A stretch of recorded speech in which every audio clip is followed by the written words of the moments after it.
जी भी दोस्तों अज के ब्लॉग में तुम दिखाते फिर अपने तोते इन्हों का पानी पूनी चेंज करिए। पानी पूनी चेंज करके तो फिर बच्चे दिखाते इन्होंने।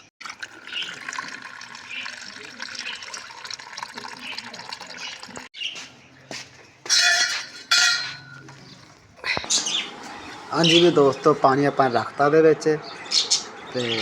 हूँ जरा पानी पूनी पीते रहेंगे अपना। हूँ अपना खराक पानी है 3 डब्बियाँ है अपन खराक पा चुके हैं क्योंकि उन्होंने निक्के निक्के बच्चे भी है ना तो बच्चों ने भी इन्होंने खवानी है। जरा दाना दूना अपने पाना तो आप ही खाना है। इस घर 3 डब्बियाँ रखिया ने 3 डब्बियाँ अपने भर देनिया और सुकून अपना खाते रहे।